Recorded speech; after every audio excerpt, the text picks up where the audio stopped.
सुनवाई के बाद पूर्व अमेरिकी राष्ट्रपति को किया गया रिहा। अदालत ने लगाया $1022 लाख का जुर्माना। सुनवाई के लिए अदालत पहुंचे अमेरिका के पूर्व राष्ट्रपति ट्रंप को किया गया था गिरफ्तार। पेशी से पहले ट्रंप ने किया था सरेंडर। पूर्व राष्ट्रपति डोनाल्ड ट्रंप पर लगे कुल 34 आरोपों। सभी आरोपों में ट्रंप ने कोर्ट के सामने खुद को बताया बेकसूर। पेशी से पहले डोनाल्ड ट्रंप ने समर्थकों को भेजा ईमेल, कहा कम्युनिस्ट थर्ड वर्ल्ड बन रहा है देश। न्यूयॉर्क में ट्रंप के समर्थकों ने किया प्रदर्शन, अभियोग चलाए जाने का किया विरोध। रिहा किए जाने पर जताई खुशी। अहमदनगर के गजराज नगर में दो गुटों के बीच विवाद। असामाजिक तत्वों ने जमकर की पत्थरबाजी। अहमदनगर में उपद्रवियों ने गाड़ियों में की आगजनी। मौके पर पहुंचकर पुलिस ने हालात पर पाया काबू। पश्चिम बंगाल के रिश्रा में हुई हिंसा पर हाईकोर्ट में आज हो सकती है सुनवाई। शुभेंदु अधिकारी ने दायर की थी याचिका। बंगाल की कानून व्यवस्था को लेकर सुकांता मजुमदार ने अमित शाह को लिखा पत्र, कहा हिंदुओं को परेशान कर रही है पुलिस। सुकांता मजुमदार की चिट्ठी पर गृह मंत्रालय ने लिया एक्शन। बंगाल सरकार से मांगी रिपोर्ट।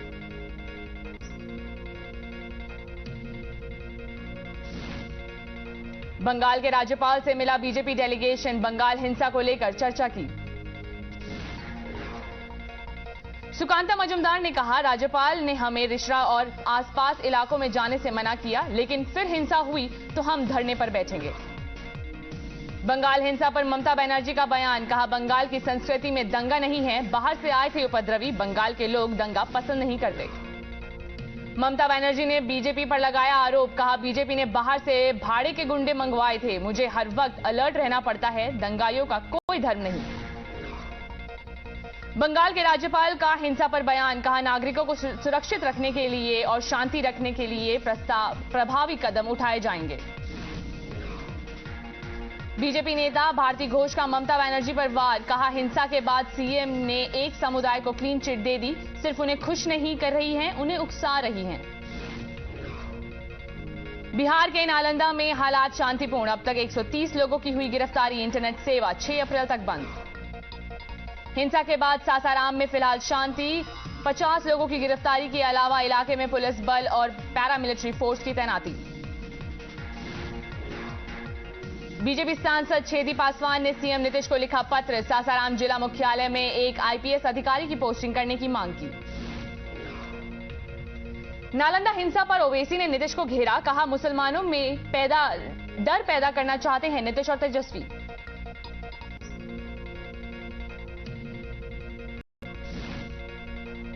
बिहार के कादरगंज इलाके में हिंसा के 4 दिन बाद भी हालात सामान्य नहीं। हिंदू बस्तियों में अब भी लटके हुए हैं ताले। बिहार शरीफ की उस मुसलमान बस्ती में पहुंचा टाइम्स नाउ, जहां से हुई दंगे की शुरुआत। कैमरे में कैद हुई हिंसा की सच्चाई।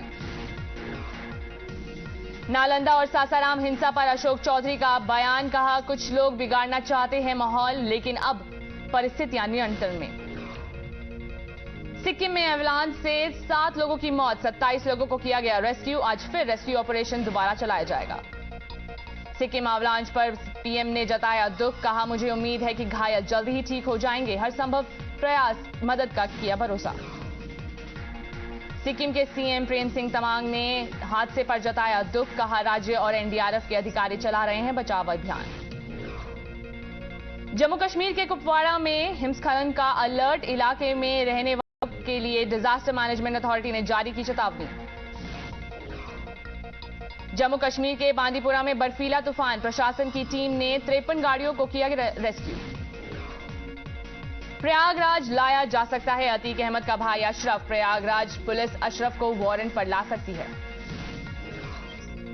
उमेश पाल हत्याकांड में 5 आरोपियों से पुलिस ने 6 घंटों तक की पूछताछ। मिली जानकारी के आधार पर कुछ और गिरफ्तारी कर सकती है पुलिस।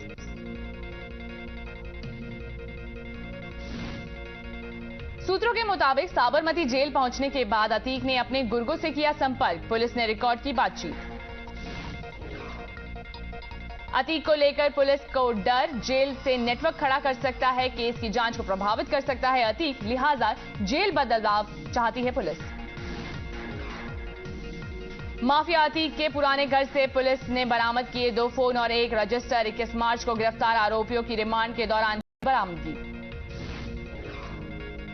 अधीर रंजन चौधरी की लोकसभा स्पीकर को चिट्ठी, राहुल की सदस्यता के मुद्दे पर बहस की रखी मांग, कहा सदस्यता रद्द करने का फैसला जल्दबाजी।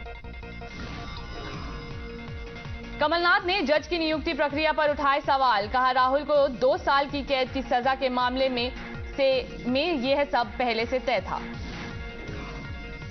राहुल की सांसदी खत्म करने के खिलाफ त्रिवेंद्रम में यूथ कांग्रेस की रैली, अध्यक्ष श्रीनिवास बीवी ने राजभवन तक किया प्रदर्शन। आज विपक्षी दलों की होगी बैठक, ऑपोजिशन की मीटिंग के बाद कांग्रेस सांसदों की बैठक होगी। कर्नाटक चुनाव को लेकर रणदीप सुरजेवाला का बड़ा आरोप, कहा 100 से अधिक इनकम टैक्स और ईडी अधिकारियों की टीम को केंद्र ने भेजा कर्नाटक। चुनाव से पहले कर्नाटक के पूर्व सीएम सिद्धरामैया का बड़ा दावा, कहा कई एमएलए, एमएलसी और नेता बीजेपी से इस्तीफा देकर कांग्रेस में हो रहे हैं शामिल। कर्नाटक में ईडी की कार्रवाई के खिलाफ आज आवाज उठाएगी कांग्रेस। डीके शिवकुमार ने कहा हार के डर से ईडी और आईटी की आगे कर रही है बीजेपी। कर्नाटक बीजेपी की राज्य के मुख्य निर्वाचन अधिकारी से डीके शिवकुमार के खिलाफ शिकायत, बेरोजगारी और बीजेपी पर उनके फेसबुक पोस्ट को लेकर दर्ज कराई गई शिकायत। कर्नाटक विधानसभा चुनाव को लेकर बोले एचडी देवेगौड़ा, कहा सभी पूर्व सीएम के बीच सर्वे हुआ, सर्वे में एचडी कुमारस्वामी सबसे कद्दावर नेता। तेलंगाना बीजेपी प्रदेश अध्यक्ष बंदी संजय कुमार को पुलिस ने हिरासत में लिया, बीजेपी का आरोप पीएम मोदी का कार्यक्रम खराब करने की साजिश। बंदी संजय कुमार को हिरासत में लेने के खिलाफ बीजेपी कार्यकर्ताओं ने किया जमकर प्रदर्शन, बंदी संजय की जल्द रिहाई की मांग की। कांग्रेस नेता शशि थरूर ने केंद्र सरकार पर साधा निशाना, कहा संविधान खतरे में, देश को चलाने का तरीका बदलना चाहते हैं ये लोग। शशि थरूर ने पीएम की अयोध्या जाकर पूजा करनी और संसद भवन के भूमि पूजन पर खड़े किए सवाल, कहा यह सरकार सेक्युलर नहीं, पुजारी का काम कर रहे हैं पीएम मोदी। कांग्रेस के वरिष्ठ नेता सलमान खुर्शीद का बयान, कहा 2024 के लिए अगर सभी विपक्षी दल एक साथ न आए तो सब पर गाज गिरेगी। राज्यसभा में पीएम द्वारा की गई तारीफ पर कांग्रेस नेताओं की आलोचना पर बोले गुलाम नबी आजाद, कहा राजनीति का क ख ग सीखने के लिए किंडरगार्टन वापस जाना होगा। चीन द्वारा अरुणाचल प्रदेश के इलाकों का नाम बदलने की खबर को विदेश मंत्रालय ने किया खारिज, कहा अरुणाचल भारत का अटूट हिस्सा। चीन मुद्दे पर बोले भूपेश बाघेल, कहा विदेश मंत्री कहते हैं चीन सबसे बड़ी अर्थव्यवस्था, इससे पता चलता है कि केंद्र सरकार डरी हुई है।